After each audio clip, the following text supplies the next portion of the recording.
Kosa andeha ano izy atsika ny vaovao manaraka ho famerenana ny fiainandreo fianakaviana tratran'ny kerena amin'ny faritra Androisy Anosiny dia vahaolana nentin'ny fitondram-panjakana sy ireo mpamatsy vola amin'izao fotoana izao ny famindram-bola fiavota sy ny tosika vonjy aina ho an'ny izy ireo. Any toerana manangona ny vaovao Njaka Serge Andrianarsoa sy Tantely Andriambery.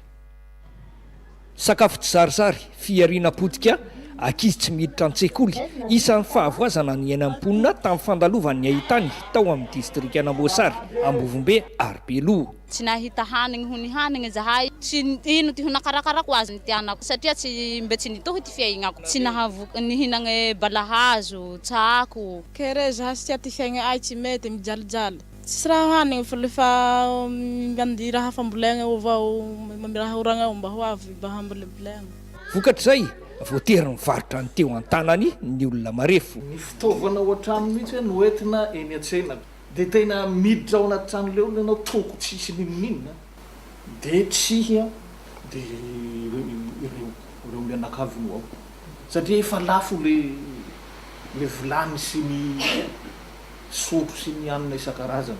Marobe ihany koa no nandao ny taniny ny tady toerana azo ivelomana. Mandeha amin'ny faritra Boeny, faritra Diana, izany hoe manera Madagasikara mba hahatonga azy hiaina ampilaminana sy mba hahita fivelomana. Vahaolana haingana no nentin'ny fitondram-panjakana tamin'ny alalan'ny ministeram-ponina tiany fanaovana ny famindram-bola ny transfert monétaire fiavota sy tosika vonjy ainy.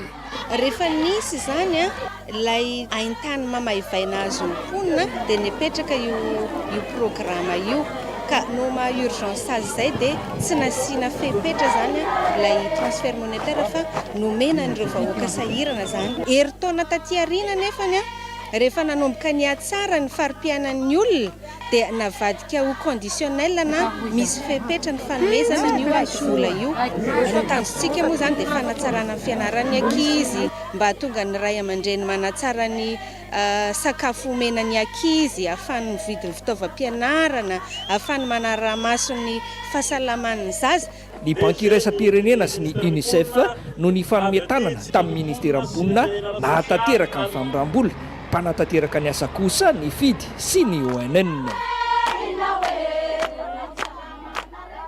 Sy ny rehetra moa no mahazo izay famindram-bola fiavota sy tosika vonjy aina izay avy amin'ny ministeran'ny mponina fa misy ihany ny fepetraka amin'izao fotoana izao dia efa miarina ny fiainandreo nahazo izay fanampiana izay raha ny fanadihadiana entiny Njaka Serge Andrianarsoa sy Tantely Andriambery hatrany.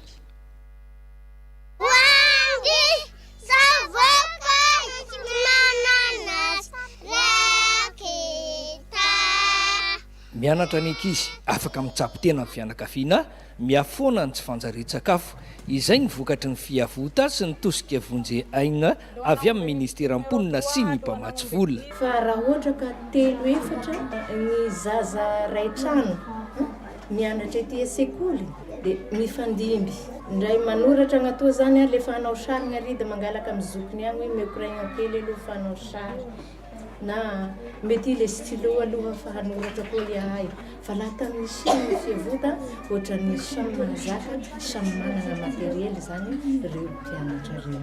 Niova ty fiaigna ay misy kindamba, misy finga, misy sotso, misy valagna afaka mitsabona marary amihinana zao nde te ho magnitsako hoe balahazo zahay mba afaka mihinagna sosoa koa nafa maraindray. Mpanatanteraka ny asa ny FID sy ny ONN anatina rafitra matianina tanteraka ny fizarana ny vola. Azo atao ihany koa ny fitarainana raha misy ny lesoka hitan'ny mpandray fanampinina. Ny tena tanjona zany dia ny olana dia mila voavahy ety atoerana aloha izay afaka avahany ety atoerana. Ny tsy voavahy ny atoerana dia alefany amin'ny FID. Ny tsy voavahy amin'ny FID ao Taolagnaro dia alefany amin'ny Foibe. Tokatra miisa 7 alina avy amin'ny faritra Androisy Anosy no tsy maintsy navotana tamin'ny alalan'io famindram-bola io. Anisy masotsivana ny fahatenana azy ireo. Ny fomba fisafidianana ny olona tamin'izay dia izay olona manantona ny toby ONN reny zany no voaray tamin'izay. Tsy nasiana fepetra satria tao anatin'ny fahasahiranana lalina le olona. Herintaona taty aoriana nefany rehefa nanomboka ny atsara ny farim-piainan'ny olona dia navadika ho misy fepetra ny fanomezana n'io vola io. Eo azy zany ao anatin'ny tetikasan'ny ministera am-ponina sy ny mpamatsy vola ny antarana ny distrika sy nisan'ny tokantrano tsy maintsy avotana amin'ny alalan'ny fiavota sy ny tosike vonjy aina. Eo amin'ny ady amin'ny